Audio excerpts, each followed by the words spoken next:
ဒီဆိုင်ကျွန်တော်ကရှင်းပြီပေါက်ချရှင်းပြီခုနေ့အနည်းဆိုင်ကျွန်တော်15ဦးဝယ်သွားတယ်အေးဒါမျိုးတွေကြီးပဲဘူးလေးတိုင်းမှာခင်တဲ့တိုင်းကအနည်းမြင့်လွင်နေရောမြင့်တင်ရောထည့်ပြီမြင့်လွင်မလို့ဒီစင်းနေတာမြင့်ခင်အခုတောင်းဝဲရှိတယ်အဲ့လေကျွန်တော်တို့မြင့်ခင်ရှိမြင့်ခင်အကုန်ပေးလို့ပြောကျွန်တော်ဒီမြင့်လွင်ကိုပဲပြောတာအခုပြောသလိုပဲ15ဘူးတော့အကုန်လုံးတော့အလဲတော့မပေးနိုင်ဘူးကျွန်တော်9ဘူးလောက်လဲပေးလို့အမကြီးရော်ကြီးလို့ကျွန်တော်ပြောမှာဒါကိုလာပြောပြတာအားလုံးပဲမင်္ဂလာပါဗျာဒီကနေ့မှာတကယ်ရှင်တို့ကိုကျွန်တော်တက်ဆက်ပေးခြင်းတဲ့ view လေးကတော့အဲ့ဒီမှာဆိုရင်မြင့်ခင်ဆိုတဲ့ထုံးမုံဆိုရင်အရင်ကမှနာမည်ကြီးတာဆိုတာကအားလုံးလည်းသိကြမယ်လို့လည်းထင်တယ်ဗျာနော်ဒီမြင့်ခင်ထုံးမုံကို like တူပြီးတော့ထုတ်လို့တဲ့သူတွေနဲ့ဒါပြဿနာဖြစ်နေတဲ့ view လေးကိုတကယ်ရှင်တို့ကိုပြန်လဲပြီးတော့မျှဝေပေးချင်ပါတယ်ဗျာတကယ်ရှင်တို့လည်းသိထားလို့ရအောင်ကျွန်တော်တို့ view လေးကိုစုံနေလိုက်ပါကြည့်ရှုပြီးတော့ဖိတ်ခေါ်ချင်ပါတယ်ဗျာဒီဆိုင်ကျွန်တော်ကရှင်းပြီပေါက်ချရှင်းပြီ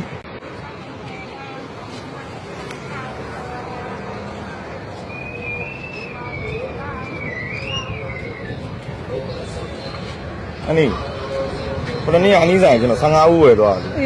အေးဒါမျိုးတွေကြီးပဲဘူးလေးတိုင်းမှာ12ရက်နေ့ဝယ်အဲ့မှာ13ရက်နေ့ရောက်တော့ကြာကျွန်တော်အဲ့ဒီတွေပြီး15ဦးလုံး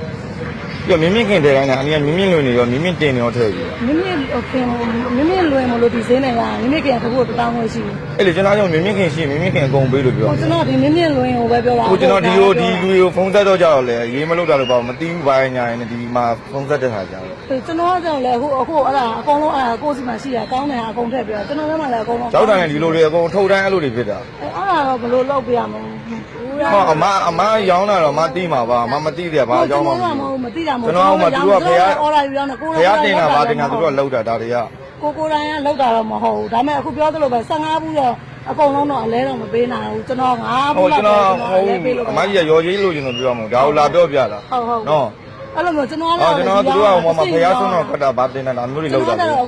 ကိုတိုင်းလောက်တာမဟုတ်ဘူးတစိမ့်အမရောင်းတာအမစစ်လေထုံးမကဘယ်နေရဆိုဘယ်နေရခံနေဆိုတာအမသိမှာပေါ့သူကကပတ်10ရပြောတာပဲကိုကတော့မဟုတ်အများကြီးဒီလူကိုဖုန်းဆက်တော့ကြတော့ရောင်းနေရတယ်ဆိုလို့ရဖြစ်တယ်ပြီးတော့ဒိတ်ကတရနေ့တောင်မဟုတ်ဘူးသူကဒိတ်ကတော့မပါဘူးတပတ်10ရဒီလူတွေကြီးဖုန်းဆက်တော့ကြသူတို့ကအရင်မလို့တာမသိဘူးလေဒါငါတို့မြင့်လွင်နေပါမဟုတ်ဘူးလေဟိုပါပေါ့မှန်တိုင်းပြောတစိမ့်ယူရောင်းရတာလေသူများစီကနေတစိမ့်ယူရောင်းတာကိုတိုင်းလောက်တဲ့မဟုတ်တော့မဟုတ်9ဘူးတော့ပြန်ပေးလိုက်မယ်လေဟုတ်မယ်ကျွန်တော်အမ9ဘူး15ဘူးလုံးပေးလေကျွန်တော်မယူဘူးဒါပေမဲ့ပြောသိအောင်ပြောပြဒါပေမဲ့အမဒီလူတွေကအာမခံချက်မရှိဘူးဆိုအမဘာလို့တင်ရောင်းနေရတော့ကျွန်တော်လည်းသူများတွေရောင်းတော့ကိုလည်းလိုက်ရောင်းပေါ့အမရဲ့ပြရမလားဈေးတယ်ဒါအမဘယ်ရယူပါဒီမင်းကိုတင်လို့မင်းသူကဖောက်တဲ့တွင်းနေဒီငွေတော်ဘက်ကိုသွားတာကျွန်တော်ဒီရက်ွက်ထဲသွားယူသွားကျွန်တော်ဖုန်းနံပါတ်ယူတယ်လားဒီလူတွေလာကျွန်တော်ဖုန်းဆက်ပြီနော်ဟုတ်ပြီကြာကျွန်တော်ဖုန်းနံပါတ်အမဖုန်းနံပါတ်ပေးလိုက်ကျွန်တော်ဖုန်းက995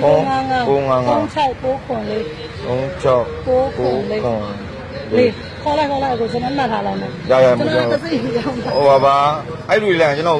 ်ပြောလိုက်နော်ကျွန်တော်လည်းဖောက်တဲ့ယူမလို့သူတို့ပြန်ပြောမလို့နော်ဒီအိမ်မစားချင်ဘူးခုလိုအာမခံချက်မရှိတဲ့မဟုတ်တာဝန်ယူမှုတာဝန်ခံမှုလုံးဝမရှိတဲ့မဟုတ်ကိုဆိုင်ကိုတင်ထားရဆိုရင်ပြဿနာတစ်ခုဖြစ်ကိုပဲခံရမှာဗျာနော်ဒါကြောင့်မလို့ကိုကဖောက်တဲ့ဈေးနဲ့မဟုတ်တစ်ခုယူတော့မယ်ဆိုရင်တည်တည်ရှားလေးစစ်စစ်ပြီးတော့ဝယ်ယူတင်နေဗျာနော်အဲ့မြင်းတင်တာမြင်း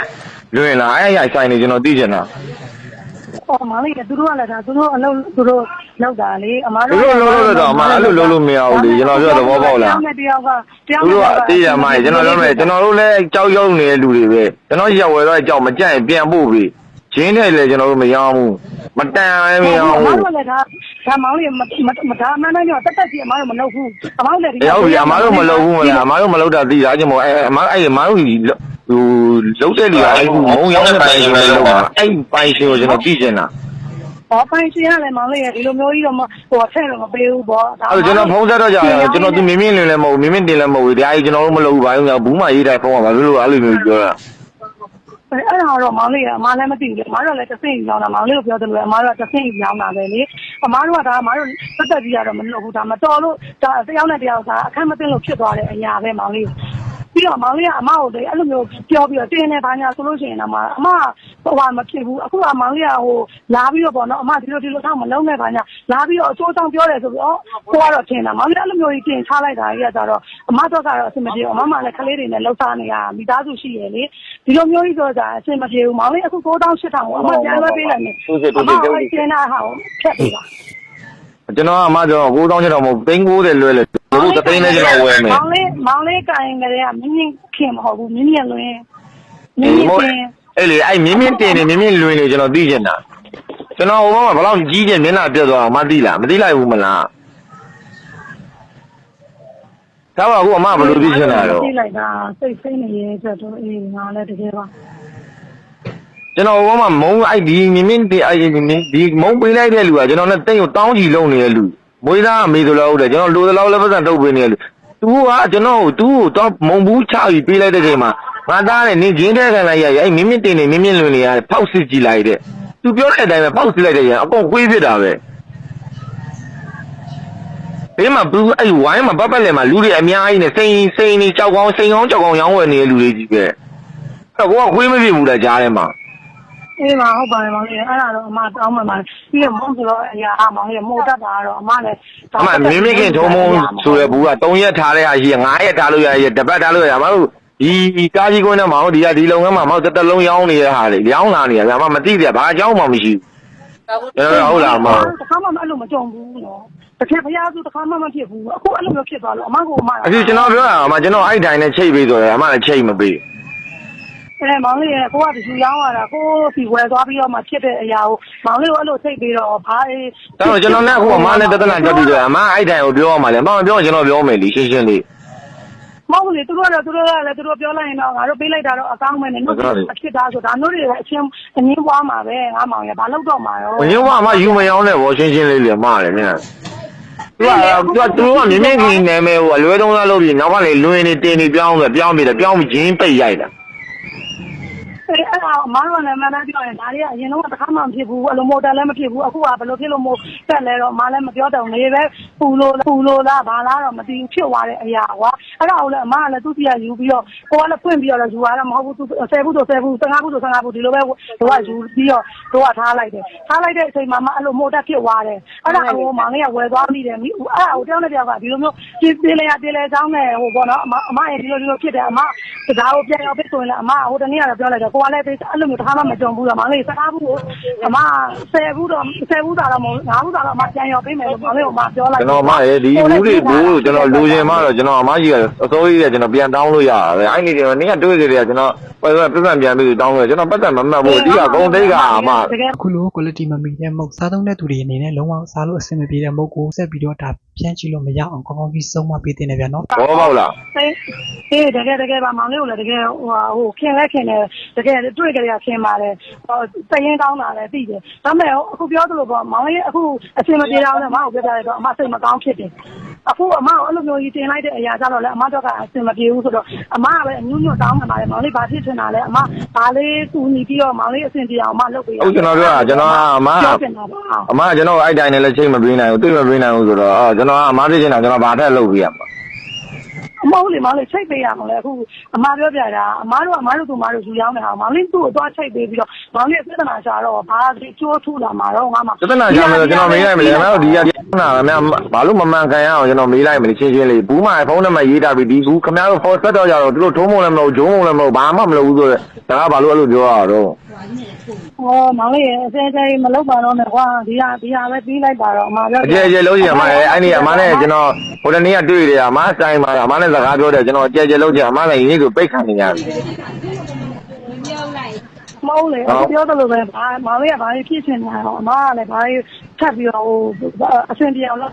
်အမအဲ့ဒါပဲပြောကျွန်တော်ဖြစ်ချင်တာအမလုံးမပေးနိုင်တာဟုတ်လားဟိုဒီမုံတိုင်နဲ့ပါညာအမကမုံအမကြီးကအဲ့မုံလာဖို့လူဘယ်သူတော့အဲ့လိုအမားတို့လာပို့ရတာမဟုတ်အမားတို့လိုတလောက်ကိုဝယ်ယူရတာလေမောင်လေးရဲ့သူတို့ဘယ်ဝယ်ရတော့အဲ့ဒီဟိုရောက်ပါတယ်အားလို့မောင်လေးရဲ့မောင်လေးကိုပြောလိုက်တယ်လေအဲ့နေရပဲအမကားနဲ့လာရောင်းတာလေဘာတွေ့ညာပြအခုကျရဲခေါက်တည်းပြတ်သွားတယ်ဟုတ်ပါဘူးကားနဲ့လာရောင်းတယ်တခုမှပြောမင်းအဲ့အတန်ဖိုင်ကိုပြန်နားထောင်ကြည့်လိုက်မင်းဘယ်ရက်ခွက်တည်းဝယ်အောင်ပြောပြန်နားထောင်ကြည့်လိုက်ရတယ်အဲ့တစင်းလိုက်ဒီရတိုင်းဘယ်တိုင်းလဲဆိုတော့သိမှာပဲဘယ်ရက်ခွက်တည်းဝယ်ရတော့ပါဘူးမင်းအခုကမင်းသက်သက်9800လွှဲလိုက်ရင်အဆင်မပြေဘူးလားမပြောပြလားမင်းထားလိုက်တသိန်းနဲ့ထားလိုက်လွှဲလိုက်ရင်မင်းအဆင်မပြေဘူးလားတော့ရမပတ်စံလည်းမြူတော့ရပြီရမကျွန်တော်ပြောမယ်ရပြီရမပြန်ဖြတ်စီချင်မှာဖြတ်ပေးလိုက်မယ်ဘာလို့ဒါပေမဲ့ကျွန်တော်မရရအောင်တော့စိုးလိုက်မှာနော်တီးပြီးဆိုတာနဲ့အမားလည်းကျွန်တော်ပြောတာတီးပြီးသားကိစ္စကိုအမပြောတာအမောင်လေးလည်းလူငယ်တယောက်ပဲသူများလည်းစီးပွားရေးလုပ်နေတာကွာတော့ဒီနေရာစီးပွားရေးမှာမမှန်ကန်ကန်လုပ်လေဘာမှမဖြစ်ဘူးနော်လက်ခံတယ်မ ဒီနေရာပဲငါမောင်လေးလူငယ်ပဲရှိပါသေးတယ်အမားတို့လည်းဒီမှာအခုခေတ်ကာလမကောင်းလောက်စားနေတာဒီလိုပဲအခက်မတင်လို့ဖြစ်သွားတဲ့အရာအမလည်းရုပ်တဲ့လူမဟုတ်ပါဘူးအမတကယ်ဟိုဒါမတိလိုက်တဲ့အရာဖြစ်သွားတဲ့အတွက်အမောင်လေးတင်နေအောင်အမဘာလို့လုပ်ပေးရမလဲဒီလိုမျိုးတင်တာကအမသားသမီးတွေလှုပ်တွေးနေတာဆိုတော့ခါကျတော့ကလေးတွေနဲ့အမဖြတ်တန်းနေတာစင်ငယ်မသားဆိုတော့အမကြည့်ရလေအမကလေးတွေနဲ့ဖြတ်တန်းနေရဆိုကျွန်တော်လက်ခံနဲ့နားလဲဒါပေမဲ့အဲ့ကိုသားသမီးကိုဘယ်လိုပြောမလဲကောင်းကန်းနဲ့ရှာကျွေးပြီးရတဲ့ပတ်စံလေးနဲ့ကျွေးလေအမမကောင်းတာလောက်တာပြောရမှာမဟုတ်တော့အမလိန်သားနေရမဟုတ်ဘူးနော်အမလည်းလိန်သားမဟုတ်ဘူးအခုကမောင်လေးနဲ့အမနဲ့အဆက်မတင်လို့ဖြစ်သွားတဲ့အရာတခုအမတောင်းပန်နေရအဲ့ဒီကလည်းမောင်လေးတိုင်းတိုင်းမတခုမှပြောမောင်လေးလည်းမပြောပါဘူးဒါပေမဲ့တယောက်နဲ့တယောက်ကမောင်လေးဖြစ်ရမယ်ဆိုလို့အဲ့နေကြတဲ့အမရေကျွန်တော်ကတော့မတင်ဘူးရတယ်ကျွန်တော်ပတ်စံပြန်ပေးဆိုလို့အမပေးမှာဒါပေမဲ့အမလည်းအနေထားဆိုတော့ကိုယ်လည်းဇင်းအောင်နေဖြစ်တဲ့အတွက်ကိုလောက်ပြီးသားကိစ္စအရာဆိုတော့ကိုတန်းတိုင်တော်လေးညှိကြည့်ရလေမောင်လေးငါဘူးသာတော့အမပြန်ရောပေးလိုက်မယ်အမပြောတယ်လေမောင်လေးကအမဘာမှပြခါအမမပြောမောင်လေးကလည်းအောက်တယ်ယူရောက်လာမလို့အမပြောပါတယ်အဲ့မှာမင်းတင်ထားတဲ့ခဲမှာလည်းအကုန်လုံးပါပါတယ်မင်းလည်းတွေ့ပါတယ်ရပြီရမရစကားတွေအများကြီးပြောကျွန်တော်ရပြန်ဖြတ်ပေးလိုက်မယ်ဟုတ်ပြီလားပြန်ဖြတ်ပေးလိုက်မယ်အေးပါအဲ့ဒါတော့မကြုံမီးနေနဲ့ပေါ့ကြုံမီးတော့အမမလွယ်ဘူးတာမှတ်နော်ဟုတ်လားအေးပါမောင်လေးတကယ်တောင်းမှန်ပါတယ်အမအခုအဲ့ပတ်စံလေးကိုမောင်လေးကိုပြန်လွှတ်ပေးလိုက်မယ်နော်မလို့ရကျွန်တော်ပတ်စံလိုချင်လို့ပြောမှာမလို့ရမှာနော်ဘာမှမဖြစ်ကြားလိုက်တော့အေးပါမောင်လေးတကယ်ကျေးဇူးတင်ပါတယ်တကယ်မင်းစိတ်ကောင်းရှိပါတယ်ငကိုတွေကသိပါတယ်အဲ့လာပြောကြရအမလည်းခင်းပါတယ်မောင်လေးကိုကျွန်တော်ကိုယ်တိုင်ရန်ကုန်ကနေချက်ချင်းဆင်းလာပြီလာပြောတာကျွန်တော်အကောင့်တွေလမ်းဖုံးစားပြီးမှအမဆန်လွတ်လိုက်တယ်လွတ်မလို့အိမ်ကမိကတားလို့ကျွန်တော်ဆိုင်အကောင့်တွေလွတ်ရအမချင်းမအောင်ရုံဖြစ်သွားမှာဟိုအကောင့်တွေကဟုတ်တယ်ဘာမှမပြောဘူးဘာအမားတို့အဲ့ဂန်းနေနဲ့ထောက်ထားမှာသိလားပြီးခုပြောလို့အဲ့နေကမင်းဈေးဝယ်ကြရတယ်ဟိုဒီမုံကောင်းလေးနဲ့အမဖက်အမယူမယ်ဘာညာဒါမျိုးပဲရှိတာအမသိတယ်ဒါပေမဲ့မောင်လေးကောင်မတက်ကြီးအဲ့လိုမျိုးမလုပ်ဘူးဒါအခက်မသိလို့ဖြစ်သွားတဲ့အရာမောင်လေးပါသွားတာပါတကယ်ပါအမမှန်တာပြောရင်အမလည်းစိတ်ဆန်းတာကိုယ်တန်းမှာဖြစ်ရစီအမမလိမ်ဘူးဟုတ်ပြီရပြီတားလိုက်တော့မလုပ်ဘူးမောင်လေးတကယ်လို့ရထားလိုက်တော့ဟုတ်ပြီအားလေးတော့ဖြတ်ပေးပါအောင်နော်မောင်လေးဒီဗီဒီယိုလေးကတော့ quality မမီတဲ့မုံစားသုံးတဲ့သူတွေအနေနဲ့စားသုံးလို့လုံးဝကိုမှအဆင်မပြေတဲ့မုံမျိုးကိုပေါ့နော်ကိုယ်ဆိုင်မှာတင်ပြီးရောင်းတာကတကယ်ကိုမှအနေရများနေပြန်နော်ဒီခုဆိုရင်ကိုယ်ဆိုင်ပဲနာမည်ပြရတယ်ပြန်နော်အခုလိုကိုမားလို့မားတဲ့အကြောင်းဝင်ခံပြီးတော့တောင်းပန်တာကတကယ်ကိုမှကောင်းတဲ့လုပ်ရက်ပြန်နော်ဗီဒီယိုလေးကတော့ဒီလောက်ပါပဲဗျာဒီဗီဒီယိုနဲ့ပတ်သက်ပြီးတော့လည်းတကယ်ချင်းတို့ရဲ့ထင်မြင်ဝေဖန်သုံးတဲ့ချက်လေးတွေကိုလည်းကျွန်တော် comment လေးမှာရေးပေးသွားကြအောင်ဗျာနော်အဆုံးနေလိုက်ပါကြည့်ရှုပေးလို့လည်းအားလုံးကိုကျေးဇူးပါဗျာကျွန်တော်နောက်တဲ့ဗီဒီယိုလေးတွေမှာလည်းပြန်လည်ဆုံတွေ့ကြအောင်ဗျာနော်